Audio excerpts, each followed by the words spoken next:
Hello, and welcome to the Covenant of Mayors podcast. I'm Anthony Coakley, and today I'll be speaking with Stella Psarropoulou. Stella has worked as an officer at the Municipality of Thessaloniki for 17 years, and in the recent years as a strategic planning and funding management officer at the Department of Operational Planning and Development Programme Monitoring. Since 2016, she's been team member of the Resilient Thessaloniki office and contributed to the launch and implementation of the city's Resilience Strategy Thessaloniki 2030. Since 2019, she's been the Deputy Chief Resilience Officer. She's also the municipality's project coordinator for the finance contract with the European Investment Bank and project team member of a number of European-funded projects on urban resilience and sustainable development. I'm speaking to her today about the state of play in her city and her engagement with the Covenant of Mayors Technical Assistance Programme, which is part of the Policy Support Facility, a one-year pilot initiative to accelerate adaptation to climate change in 37 European cities and regions. In part one of this podcast, From Funding to Floods, Stella will tell me about the challenges her city is facing and explain how engaging with the Covenant of Mayors Policy Support Facility and other European and international programs has boosted her city's efforts to overcome those challenges. In part two, she'll break open Thessaloniki's efforts in strategic planning and explain how the city is engaging with local people and organizations to be part of a big push towards climate neutrality. Stella, thanks a lot for joining me today. Thank you for the invitation. It's a unique opportunity for me. We're getting this really strong, clear call from the European Commission, the UN, and international bodies that cities should stop planning and take climate action. Can you tell me, what are the hurdles that are falling in the way of progress for local government? I would rather speak for Greece perspective because the governmental system is centralized. So local authority governance in Greece consists of two main levels, municipalities and regions. This approach to governance results in the following challenges: lack of economic independence of municipalities, complicated, disjoint, and conflicting jurisdictional boundaries across municipalities, regional authorities, and central government on issues like mobility, flood prevention, and risk management. And third, the management of European funds stops at the regional level. That means that municipalities have less opportunities on funding tools. To tackle these challenges, local governments firstly need to learn how to cooperate together and not to work in silos. Capacity building, constantly training of the staff, upskilling, linkages with academia and research, and more collaboration with the civil society are much needed. And those are some of the factors that may block, not only in Greece, moving from planning to actions that could actually have measurable impact on the ground. So, just to reiterate, you said that the national government deals more with regions than municipalities. Regions have the funding capacity, and the national government has the central observation for the two local authorities, the regions and the municipalities as well. But everything starts and ends to the national government. So, not Yeah. enough autonomy on the municipal level. Yes. Yeah. And do I understand that you answer to the national and the regional level then for example, funding needs? Especially for that. Yeah. Is it something that you've seen any movement on in Greece over the last decades? I think that this is how the system works. This is how the legislative framework has been set. So it's a permanent pressure from all the municipalities towards to national governments. They actually need more financial autonomy and more participation on the decision making process, especially on law making. We started off making the point about the global level, saying that there are issues for cities to take climate action more so than they have been. But there's certainly a case to be made that actually cities are already extremely active on this topic, and maybe even that it's the national government in many cases where there's more reluctance, where there's more slowness.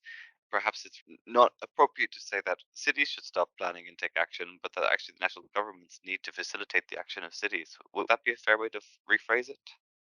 Yeah, and I would say that we should seek more on a bottom-to-up approach.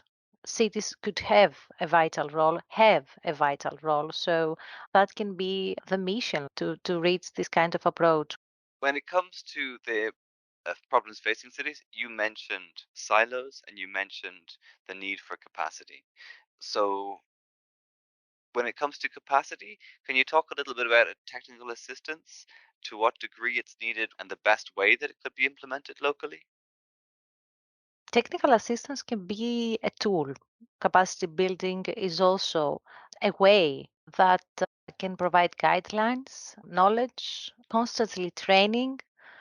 All these can be tools that can provide the motivation and incentivize, especially the human resources, the officers of a municipality, to scale up their capacity and have better results. So yes, technical assistance is needed. Technical assistance can be helpful and give all the capacity that needs not only to officers, but we're talking about also the politicians that they do lead on these kind of measures that we need to take. You've been engaged a little bit in the technical assistance element of the Covenant of Mayors. Could you tell us a little bit about how that enabled or is likely to enable change on the ground? And if you would foresee future technical assistance following this kind of a model or maybe going in a different direction? Technical assistance is a tool that has to remain as an option, but it's not just that. Each city might have a range of tools that might need and can use depending on their needs and the challenges that they face. Regarding climate actions, for example, we're talking about several cities, different needs, same challenge, same problems. Technical assistance can actually be helpful for a city such as Thessaloniki, but it might not be that helpful for another city. You've been involved in the policy support facility in the Covenant of Mayors. Can you tell me a little bit about your involvement as a potential model for future technical assistance? We decided to participate on this program as an opportunity to highlight not good practices, but bad practices that needs to be changed. Different mindset, let's just say. We have already managed to organize a meeting with stakeholders and different municipality divisions. And we actually linked that with the Net Zero Cities Mission workshops because we wanted to emphasize what are the interlinkages of mitigation and adaptation under the lens of climate crisis. It's something that we wanted to have a more holistic approach on this mitigation, climate neutrality, and adaptation.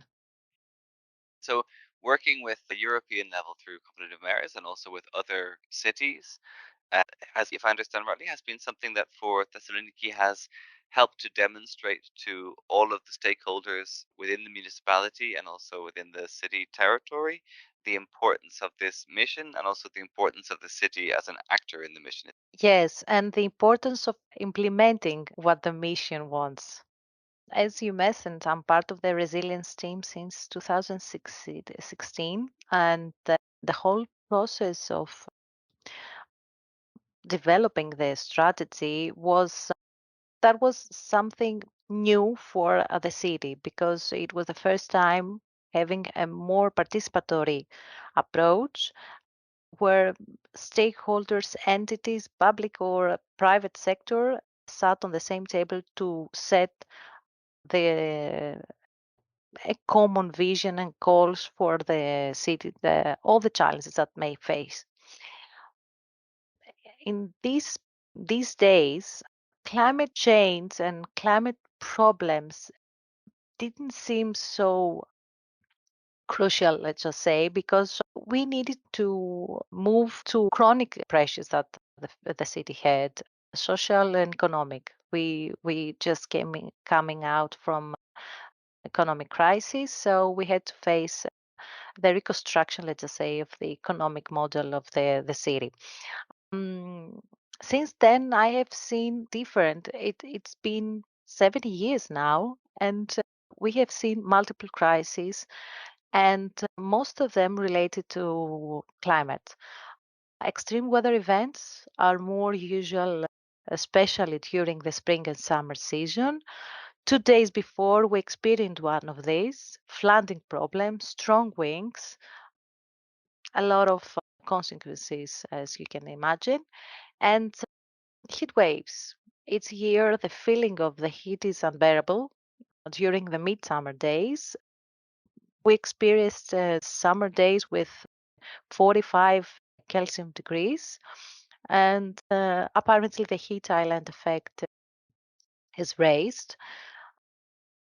We are a city, we know that we are a city that lacks of green spaces, so the phenomenon makes it this phenomenon even evident, especially to specific groups of people and children and elderly.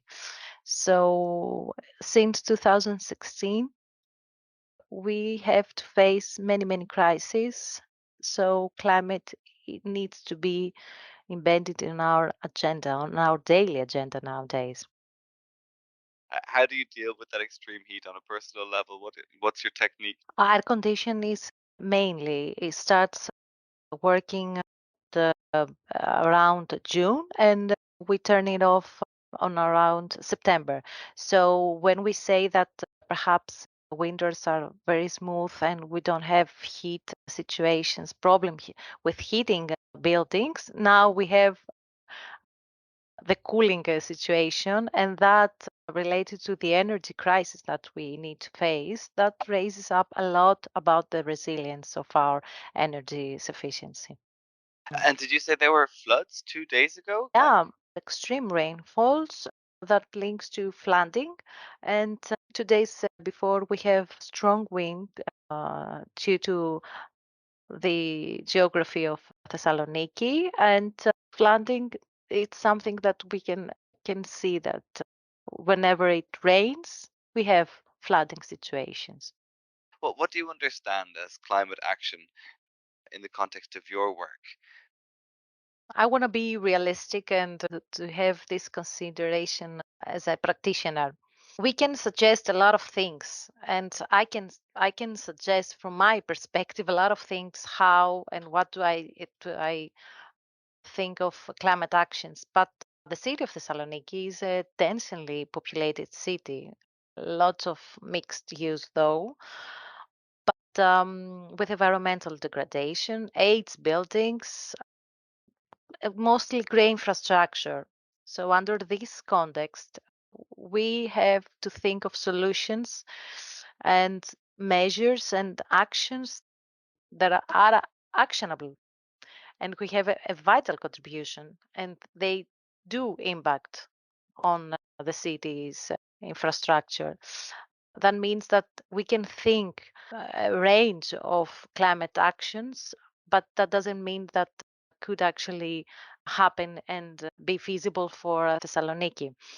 From my experience, we have made steps forward, but we still need to upscale more on transforming to another model of working together, as I've said, to the model of circular economy, and, and to work all the municipality, the politicians, and the local ecosystem. So if we can plant more trees, yet we need to raise awareness on what's the main point of planting these trees and to remain those trees, and how also to green the roofs or the balcons of the houses, how to engage and motivate the citizens to understand why do we need more green spaces and how can we keep those green spaces, because it's not only the jurisdiction of the municipality.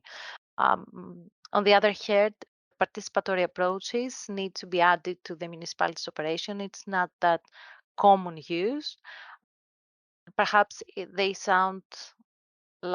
don't sound like the state of the art, but there are big steps that needs to be taken for the municipality of Thessaloniki. So when we build a school or a park, the neighborhood should and must participate in co-designing. But first of all, I believe, and this is something that from the project, the program we're seek for is the cross-sectoral, cross-governmental collaboration during the whole process of a project, from the designing until the construction, the conservation, and in this we need to add the data-driven processes and the digital approach. There's the more particular activities, and then there's the Mhm. real need for sort of a wider transformation of the ecosystem itself. Yes, if I may, for example, we can build a green roof, for example, in a school. If we don't engage the school community, then we will have constructed just a green roof that it's going to be degraded someday. They need to be people that can carry that vision forward on the ground. Is there a particular measure in the field of climate that your city is in the process of implementing or has implemented, one that sticks out to you because you're particularly proud of it? Well, it's a tricky question. There are several small actions, steps, or opportunities which may sound rather common to an experienced ear, but for Thessaloniki's context are big steps. For example, being part of big international European projects, starting from the 100 Resilient Cities Network back in 2015, the city that were selected by the Commission for the Climate Neutrality, the PSF technical assistance now, yearly collaboration with the EIB, and we are part of the advisory hub, also a technical assistance that offered us on waste management and urban regeneration, the collaboration with the World Bank, and these big organizations brought to us a new perspective, a new way of working. I think that I'm proud for all these steps that we have made, these opportunities that we took, we exploited, because it gave a lot to our knowledge and to our capacity. We started from small scale impacts, and I believe that now we can transfer them to bigger scale. However, I guess more need to be done. Apparently, more challenges raise up. We saw our lacks during COVID. Nevertheless, the municipality tries to enhance its preparedness and to future-proof the city. Cooperating with the World Bank and being named as a mission city don't sound like small steps to me. I'd love to hear something about these smaller things throughout the municipality. For example, I know that we spoke before about this urban vineyard. I don't know if you want to use that as an illustration or if there's something else similar going on that might be interesting to talk about as a like a smaller scale or like a more local action to adapt to the changing climate. Well, NPS solutions are something that we now put on our operational or strategic planning. And it's not just planning, it's now how to implement those solutions. The urban vineyard has several aspects, as you said, because can also be related as an NBS solution for the neighborhood, keeping the flooding, preventing flooding, and it's a green space for a specific a neighborhood, which is very approximate to the city center. So it's, yeah, we can say that it's an example that we can be proud of. And NBS for our listeners is nature-based solutions, right? Right, yes. Sorry for that. Yeah. It's a nice example because, as I remember, it's something that has, and I think it's often the case with nature-based solutions, it's something that has so many levels because, practically speaking, it's a green area. There's also an economic aspect. There's also a community engagement aspect, right? I mean, these are all double wins and triple wins. It's not that you just are focusing on climate and that's it and nothing else happens. Yeah, actually, it started from another perspective, but we see that, yeah, it has linkages to other also approaches, and climate can be this kind of perspective also. And now we are part also with the Urban Vineyard Association, where other cities with urban vineyards are a part of it. And it's something that I have to congratulate my colleagues on the green department that they managed to do that. So now they do networking on these urban vineyards that other cities have, and they can see what can be all the linkages and how they impact on these. Mm, I would say about the urban vegetable gardens, they're in the same area with the urban vineyard. So they were individual projects that now linked together, and they give great result, let's just say, because the vegetable gardens were project from a few students that they used the municipality's plot in order to bring people from a neighborhood to cultivate their own food. They realized that that had multiple results, starting from the community engagement, because those gardens there are in municipalities field. However, they do operate and they exploit them. The municipality only provides the water supply on this and the electricity, of course. And they have made a very strong community that they take care of all area. They clean the area. They take care of the green spaces, and they take care also the urban vineyard that it is on the same spot. So we started as a project for building community vegetable garden, and he ended up with multiple results, multiple impacts on that. And one of that was the community engagement. It was the changing of the microclimate of the area. It shows up how we can collaborate with citizens and how to motivate those citizens. And especially now, it brings how people can cultivate their own food and have access to healthy food and safe food. So they are projects that started differently, individually, on the same plot, but they have many linkages between them and have many good impacts. What vegetables are they growing there out of interest? As each season, they change those vegetables. Yeah, spring, summer, much more from them. Tomatoes. Winter is more difficult, but it's amazing to see that they change and they keep a small bank seed for each other.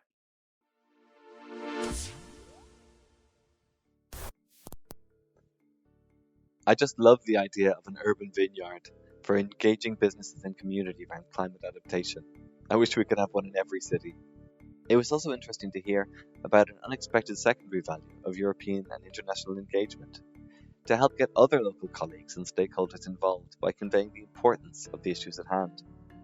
And of course, we heard again what so many cities have stressed already, how vital it is to be engaged directly in policy decisions with the national government. As I mentioned in the intro, Stella has played an important role in developing her city's resilience strategy. In part 2 of the podcast, I want to get her insights into strategic thinking and how Thessaloniki uses strategy planning as a way to engage with all kinds of people and organizations to create consensus and move towards shared goals that are far more ambitious than what the city could achieve alone.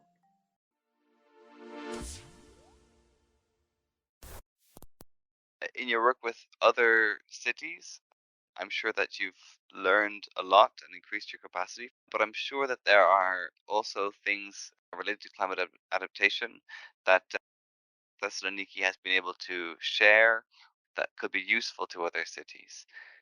What would you choose from Thessaloniki's approach that you would say, hey, this is something that a lot of other cities in Europe could benefit from?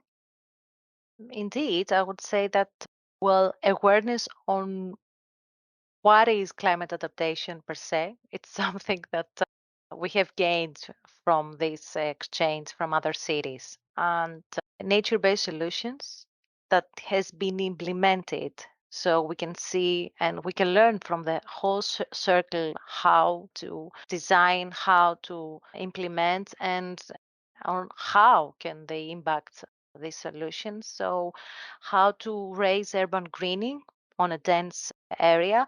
These are kind of examples and good cases that we have seen as parts of city networks or by participating to European programs like Horizon, especially the Horizon now that we run with the Eurocities, the food trails. I would say that it's changed our perspective on what sustainable food policies result on. And it's not the urban vineyard only, it's the examples as the urban agriculture that can be regarded as means that could enhance climate resilience as well. So, what's happening in Thessaloniki that you would say is a really good practice that other cities could take on board and get moving with? I would say that our city's progress on strategic planning and how we can move from planning and going towards action in the pilot areas and urban vegetable gardens that we have been operating and the urban vineyard, as you have mentioned. The waterfront has been refurbished since 2011 and it opened up again the citizens towards the sea because we are a port city. So it was a very good example how to change by spatial planning, by a new regeneration of an area, change the whole perspective of the city. And it opened up also touristically. So I think that these kind of regenerations of specific areas change a lot of how we design and a lot of how we implement some of the technical projects. Cities are asked more and more to make sure they have strategic plans as well as biodiversity plans and urban mobility plans. There's a proliferation of plans, and they're increasingly important for getting access to funding and things like that, but also having the vision understood by many players and also at national level. Can you tell me a little bit about how to go about actually getting a good plan in place? For us, it was the opportunity given by being members of the 100 Resilience Network. Um, that gave us the opportunity to develop a long-term strategic plan. But what was the first time for Thessaloniki was the participatory and robust approach that followed.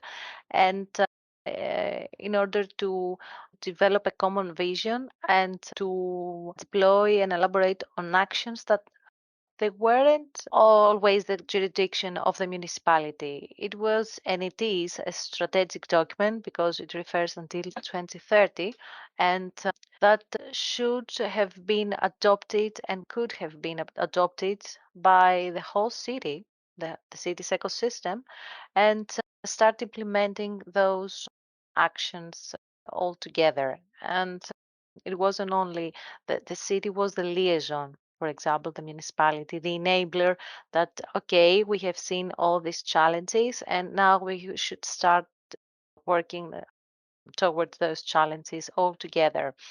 So after that, we took advantage and opened up the opportunities, being part at city networks, being part in European programs, and we used this strategic plan as a driver to either to update or to implement those actions that we have put in as a goal. So I believe that taking advantage of the opportunities that the Commission opens to other cities, very important and can bring a lot of opportunities in front of us. I think it's a really, really strong message with the strategic plan, not to focus on just planning to do what you know you can do by yourself, but setting a vision that is citywide and that everyone needs to come on board to achieve. Right, exactly that. And this is how to raise the resilience thinking, as we say, start working all together. Another different approach of working. That means to move from the systemic uh, approach. And this, it's not usually easy, but I think that when we have to deal with challenges, crises, multiple crises coming again and again, I think that changing the way we think and the way we work, it's vital. You said you're part of the city's mission, the European city's mission. Can you tell our listeners what the city's mission is and this extraordinary commitment you've made to achieving a lot in this short amount of time? Yeah, because it's not just one mission. The first mission is we are part of the 112 cities that seek to be climate neutral until 2030 as front runners for the other cities of in the European Union. So now we do work on the climate city contract, which is the commitment as part of the net zero cities mission. But we are also part of the EU mission about adaptation on climate change. And on this, we committed and we signed up a charter, the charter of the mission, in order to start working harder on adaptation measures and solutions. So for Thessaloniki now, climate resilience is in high priority in our agenda, and Thessaloniki seeks to engage stakeholders of the city, academia, the civil society, strengthen their commitment because a climate city contract it's not a work only for a municipality. We are the biggest municipality in a metropolitan area. Another 10 municipalities are around us, so we need to work all together. And we need to commit into specific measurable actions and enhance this cross governmental and cross sectoral collaboration. The planning process now it's at very fast pace because until 2030 the time is limited, and we need to pass to actions and to impacts. Crises are keep going, but we need to exploit also funding opportunities, the new programmatic or the structure of funds, and other financial tools such as the RRF that is limited until 2025. It's interesting that you mentioned the RRF, which for our listeners, it's the Recovery and Resilience Fund Yes, from yes. European level. Glad that we have the resilience on this big campaign and this financial tool of the EU. You mentioned towards the start of our conversation difficulties being sufficiently engaged by the national level, and I know that in the Recovery and Resilience Facility, there was actually a clause asking the national level to engage cities in order to have a more effective collaboration towards the European goals and the recovery goals. And we heard that only 5% of the cities that we surveyed at Eurocities were actually considered to have been properly involved. Can you tell me a little bit about how your experience was being involved in this process, the consultation over the funds, and consequently how the process has improved or not improved, or if the funds are there for the things that Thessaloniki needs them for these goals? Apparently, the RRF is being held and being facilitated, managed on a national level. They did have a consultation with cities. There is an association of the cities, and they did take part on this consultation, bringing the needs in general that cities can and local governments can face. So they specific. We are 332 cities, municipalities. So yes, through this association, there has been um, highlighted and noted the problems and what we are going to need. However, RRF and structural funds they need a lot of maturity, and a lot of municipalities really need to run in order um, to meet all the needs that the proposals have. And in this case, Thessaloniki is one of the big cities, so the ministries are open to us to listen to specific needs. However, we need to follow the program, and this means proposal specific areas and specific projects that needs to be funded. Digital transformation and green transition is one of the main priorities of the RRF on the national government too. Okay, great. So there's Mm. good cooperation. When it comes to getting to where you want to be, do you feel like the support and the engagement in general is adequate from the European and from the national levels? Or do you have the feeling that things can be improved there, or that there will be other specific supports necessary to help you and also all of the other cities to reach these important goals? I think that we see a lot of engagement from the EU. However, needs to be more strict or directed to the national governments that they don't follow the same needs. However, I think that direct funding opportunities from the EU, even from these missions, we can see that there's a lot of pressing that the pressure that they to the commission does to the national governments, especially for these cities, because it's not just one city per country. There are more than one cities, and here in Greece we are 6 cities, and we have joined our forces all together in order not to implement or not just to deploy the city contract as we are committed on it, but how to push and pressure national government. We have national elections in May, um, so it's an opportunity to pressure that.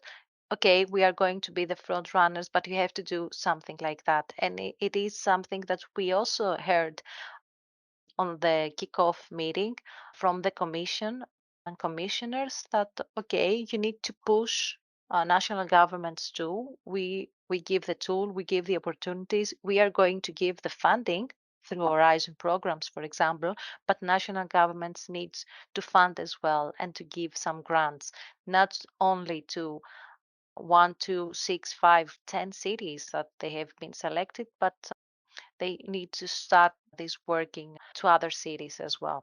Can I ask you one last question before we go? Yes. You've been there in the municipality for so long, and you've seen so many changes in the approach, and you've also seen so many crises, especially recently. Can you tell me just a bit more about how it's evolved through these crises and how you see the role and the commitment of the individuals around you to these goals as well? I will have to say that from my experience, when we started talking about crisis, people couldn't actually understand why are we talking about another crisis. The only crisis that we are actually facing is economical crisis. At that moment, that was the most important thing that happening in our lives. But through these years, very huge crises, including COVID. I mean, COVID gave us a totally another perspective, something that impacts in my life, but it happens internationally, quite worldwidely. Something that started from another place in the planet and impacted in my daily life that stopped my daily life, for example. So I think that notions such as sustainability or resilience, they were strained, especially in Thessaloniki. And nowadays they they start having a meaning after we started having a common literature. let's just say, under resilience, and why do we need to talk about this, and why do we need to be more involved on this thing. I think that we put a seed back in 2016, but we can see now growing something good. It's not easy, it's difficult. Apparently, sometimes we need to face a crisis in order to understand why we had to plan it before. An example that was, we were talking about digital transformation. We need to move real fast during COVID, and we need to plan other crises that might happen. And it did.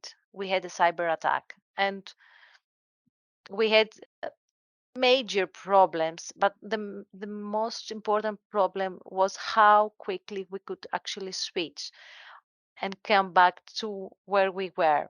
So it was a crisis that we used to say that in the resilience office and say that, okay, we should matter and we should take care of that. But it was like, okay, no, we might not have to face this kind of thing. Yes, but we do. Crises are not going to stop from happening. And I think that it's more important to understand how to switch on another model of working. Systemic change needs to be done, but on this, it's not a job of some officers or specific departments within a municipality. A municipality is not just a bureaucratic organization, it's more than that. Influence and impacts the daily life of citizens. And on this, political engagement and commitment plays a crucial role. And under this lens, I think that we need to focus also on this political engagement. So, in a sense, the more recent crises and the COVID crisis have given people a better understanding of the whole apparatus of risk management and resilience that they can employ to think about previously more abstract issues like the climate as well. Yes, because I think that we can face that daily now. We can understand that. In every season, we can actually understand why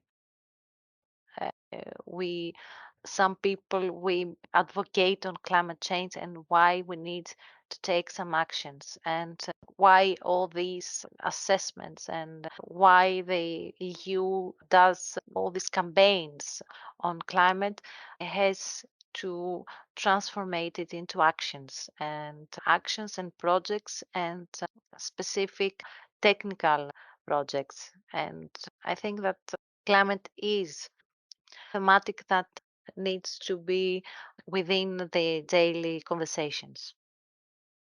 So, circling back to the first point we made, the action is there in cities. The door just needs to be open to let those actions flourish. Yes, because I think that the impacts and the effects of the climate are mostly on cities. So if the cities are not well prepared, so the effects are going to have more huge consequences on infrastructure and on society as well. Well, Stella, thank you so much for taking the time to speak to me about this today. It's incredible what's happening in Thessaloniki, and I look forward to learning more about the journey. Thank you. Thank you very much for this opportunity as well. Thank you. That's it for this episode of the Covenant of Mayors podcast. Remember, you can find a full transcript of this episode as well as our other episodes at the Covenant of Mayors Europe website, eu-mayors.ec.europa.eu. Thanks a lot for listening along.